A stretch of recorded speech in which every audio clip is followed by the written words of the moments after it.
Bonjour à tous et bienvenue pour ce carnet de notes du mois de février. Un carnet de notes qui sera forcément plus court que le mois passé puisqu'il n'y aura pas la longue explication que j'ai faite pour le nouveau format. Mais aussi parce que dans l'ensemble les résultats ont été plutôt moyens, avec, et c'est devenu plutôt rare, aucune victoire ni du côté masculin ni du côté féminin. Il est vrai que le mois de février est généralement un peu plus calme puisque bon, sur le circuit ITF, le gros des tournois commence vraiment en mars. Chez les pros, mais aussi chez les jeunes, les compétitions par équipe prennent vraiment le dessus sur les autres compétitions. Des compétitions par équipe qui d'ailleurs ont vraiment souri à la Belgique ce mois-ci et cette année-ci. Je vous détaille ça tout de suite.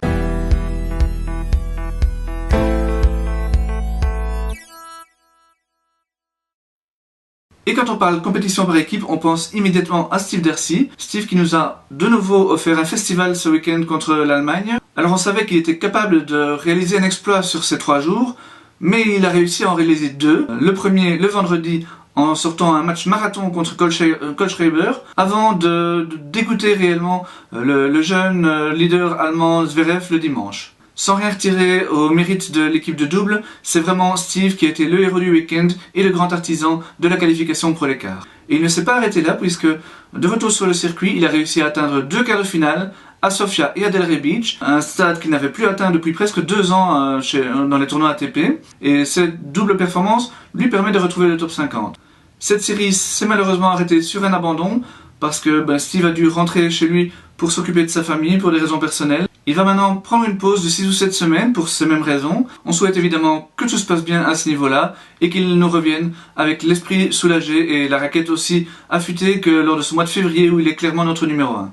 Et pourtant, notre numéro 2 n'a pas démérité, loin s'en faut, puisque David Goffin a atteint 2 finales à Sofia et à Rotterdam, et cette double performance lui permet de faire son entrée dans le top 10 mondial pour la première fois, et il est d'ailleurs le premier belge de l'histoire à rentrer dans le top 10 de l'ATP. Battu par Grigor Dimitrov en finale à Sofia, il a réussi à prendre sa revanche contre le Bulgare en quart de finale aux Pays-Bas, mais malheureusement il était un petit peu en bout de course lors de la finale et il a dû s'incliner en 3-7 contre Tsonga.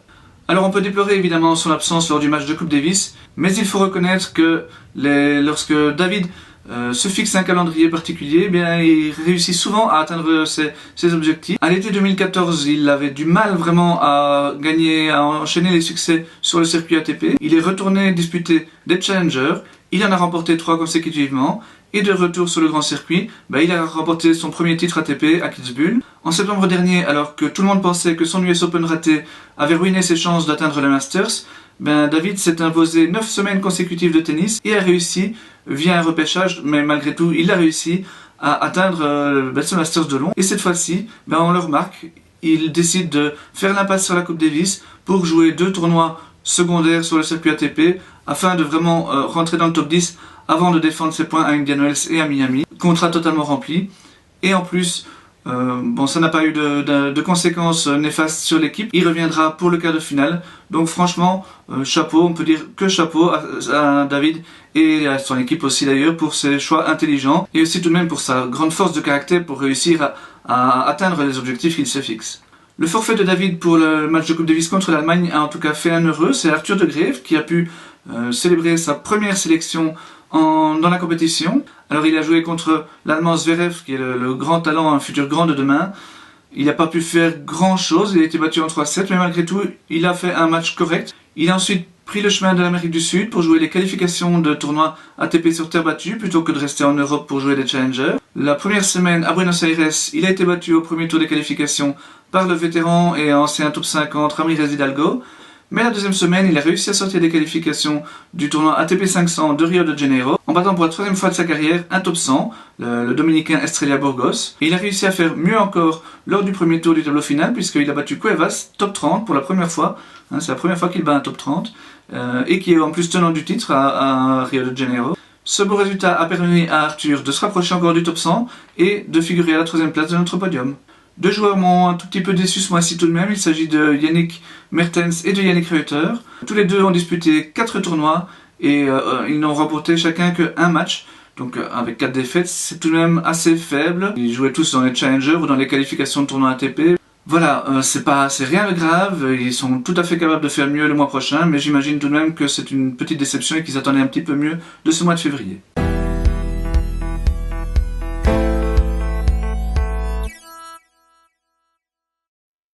En comparaison, les résultats féminins ont été tout de même un tout petit peu moins bons. C'est de nouveau Elise Mertens qui grimpe sur la première place de notre podium, mais évidemment pas grâce, comme au mois de janvier, à une victoire en tournoi. Elle avait remporté, souvenez-vous, son premier titre à Hobart. Mais elle a fait des débuts très remarqués en Fed Cup en remportant son match de manière un petit peu inattendue, il faut le reconnaître, en battant Begu, la deuxième top 30 de sa carrière. Elle avait déjà battu Bertens en Tasmanie il y a un mois. Et en plus de son talent, Elise a fait preuve lors de ce match d'une vraie belle combativité puisqu'elle est venue à bout de son adversaire 7-5 au dernier set. Sur le circuit, Elise a également réussi à sortir des qualifications 2 fois dans des tournois premiers, à Saint-Pétersbourg et à Dubaï. Dans les Émirats arabes, elle a réussi en plus à franchir le premier tour en battant Pironkova, une ancienne demi-finaliste de Wimbledon tout de même. Et ensuite, elle a fait un relativement bon match contre Radwanska. Elise a vraiment très peu de points à défendre lors de ces 3 prochains mois. Donc vraiment, si elle continue sur ce rythme-là, elle va faire encore une belle progression dans les prochains mois au classement. Yanina Wickmayer est la deuxième joueuse de notre top 3. C'est la seule joueuse à avoir réussi à atteindre un quart de finale WTA ce mois-ci. C'était à Budapest et c'est ce résultat qui lui permet d'atteindre cette position. Elle a également tout de même marqué de son empreinte le match de Fed Cup contre la Roumanie puisqu'elle a rapporté un point. Elle aussi dans la combativité. Elle avait face à elle une Sorana Cirstea qui était lancée un petit peu comme joker dans cette rencontre par Elina Stas, le capitaine roumain.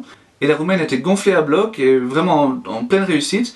Yanina a vraiment eu le mérite de s'accrocher et est parvenue à contenir les assauts de son adversaire pour finalement s'imposer comme Elise 7-5 au troisième set. La troisième joueuse de notre podium, Kirsten Flipkens, n'a pas tout à fait presté à son meilleur niveau ce mois-ci puisqu'elle s'est inclinée 2 fois au premier tour à Saint-Pétersbourg et à Budapest. Alors en Russie, elle était tout de même sortie des qualifications. Mais elle a aussi apporté un point important en Fed Cup, le premier point de la rencontre qui a permis à ses deux coéquipières de jouer plus à l'aise. Et d'ailleurs, lors de cette rencontre, elle a tout de même largement dominé Niculescu qu'il avait pourtant battu il y a un mois à Hobart. Et ça, c'est toujours bon pour le moral. Une petite mention tout de même pour Marina Zanevska qui n'est pas parvenue à sortir des qualifications des 2 tournois qu'elle a disputés. Elle a été battue au dernier tour de la qualification à Saint-Pétersbourg par Elise et au deuxième tour à Budapest. Mais ce mois revêt tout de même une grande importance pour elle certainement puisque elle a pu faire elle aussi ses débuts en Fed Cup. Alors ça s'est soldé par un double largement perdu et sans enjeu, mais malgré tout elle va certainement beaucoup se nourrir de toute cette semaine qu'elle a passée à Bucarest avec les autres joueuses et ça restera certainement très très longtemps dans sa mémoire.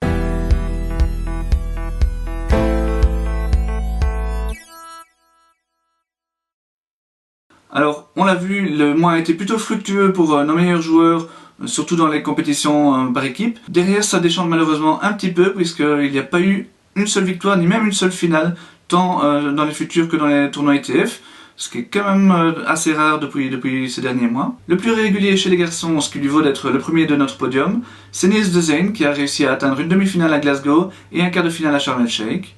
Alors pour Niels qui est notre recordman de victoires en futur, il ne faut pas l'oublier, ça peut paraître un peu léger, mais il ne faut pas oublier qu'il a été blessé 6 mois l'an dernier, qu'il revient à peine, et que c'est déjà vraiment très bien pour sa confiance de réussir à remporter ces quelques matchs.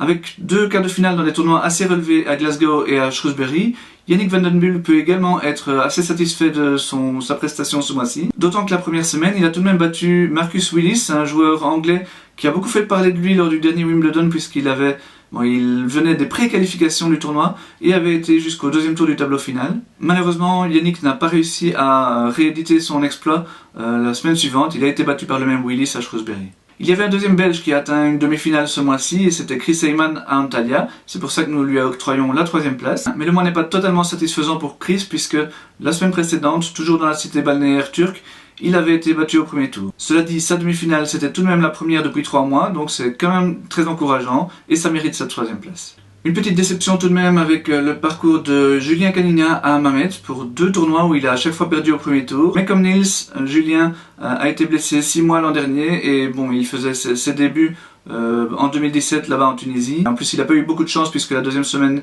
il est tombé d'entrée contre la tête de série numéro 1. Donc petite déception pour Julien, mais je n'ai pas de doute que son vrai retour arrivera très bientôt.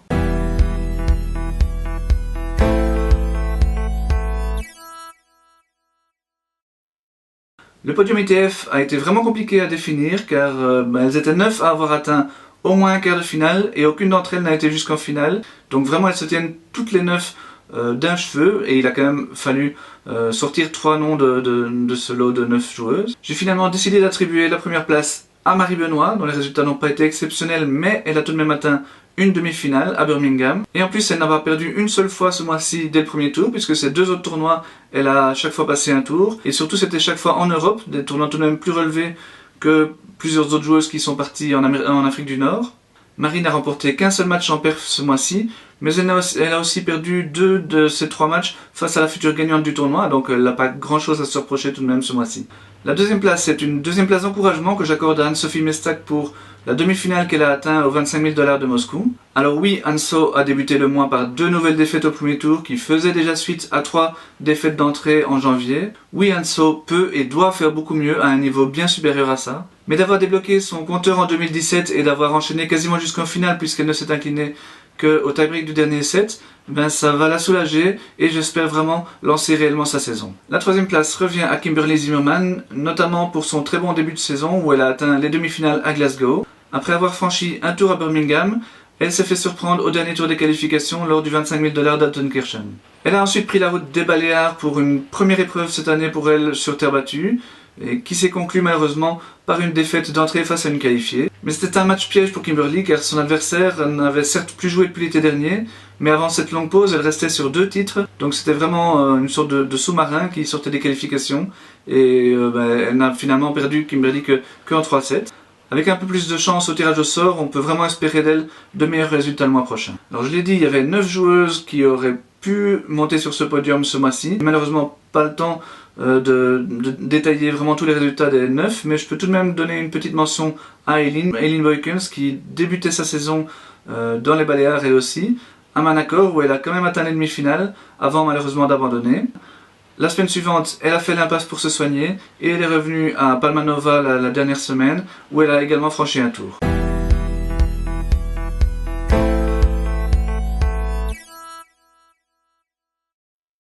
Si Steve Darcy a été déterminant lors du match de Coupe Davis, il ne faut pas non plus oublier le point très important remporté en double par Ruben Bemmelmans et Joris Zelo.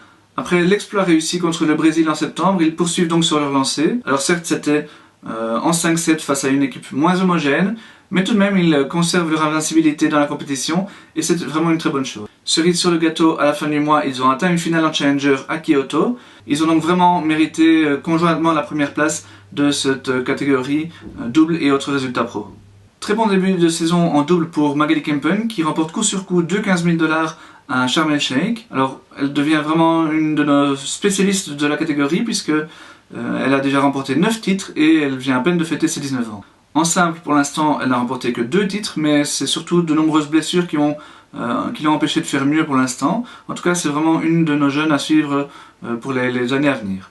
Lors de la deuxième semaine en Égypte, Magali s'est imposée avec Britt Goekens, qui monte donc sur la 3e place. Britt, elle a remporté seulement 7 titres en double, mais c'est quand même déjà très très bien, et elle vient tout juste de fêter ses 21 ans. La semaine suivante, avec une autre partenaire, elle a encore atteint une demi-finale à Sharm el-Sheikh. Une mention encore pour Nils de Seine qui a atteint la première place de notre podium pour les joueurs de futur, grâce surtout à une demi-finale à Glasgow. Mais il a également remporté le tournoi en double et c'est son 24e titre dans la discipline, ça méritait tout de même d'être signalé.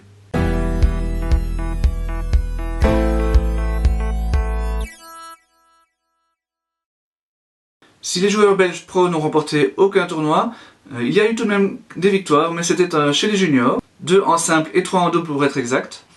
Le plus beau titre c'est certainement celui de Thibaut Colson, qu'il a été gagné au grade 2 de Tunis.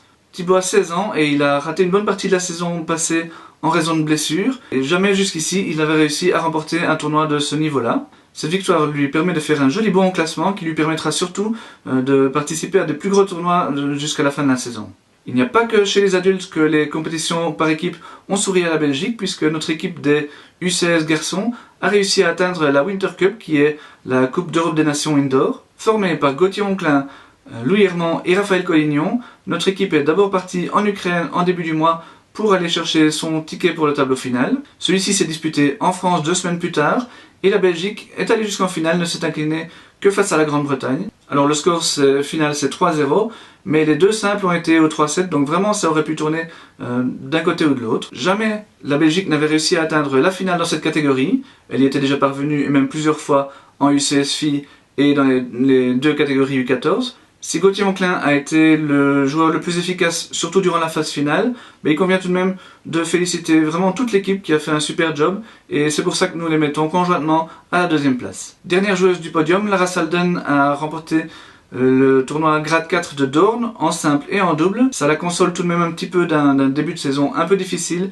où elle n'avait remporté qu'un seul match en 2 tournois. En tant que première joueuse belge et 79e mondiale, Lara a tout de même les armes pour s'imposer dans une catégorie largement supérieure à ça, et donc on espère vraiment la revoir à un plus haut niveau au mois de mars. Il y a donc encore eu 2 autres titres, je vous l'ai dit, en double, lors de grade 5, tous les deux disputés au Caire et par la même joueuse Sophie Geritz. Elle mérite d'autant plus cette petite mention qu'elle a également réussi à atteindre une finale en simple lors de la première semaine de son voyage en Égypte.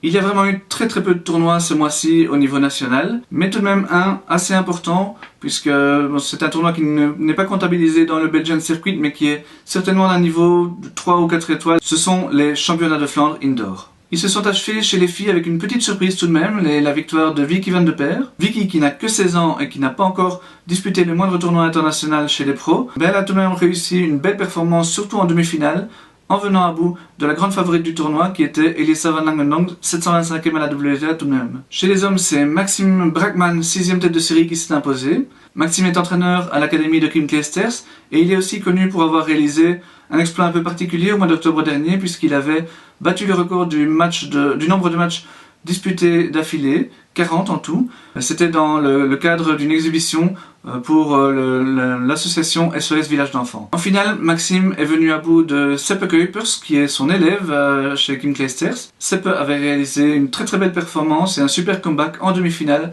pour venir à bout de Stein Meulemans, qui était la tête de série numéro 1 du tournoi.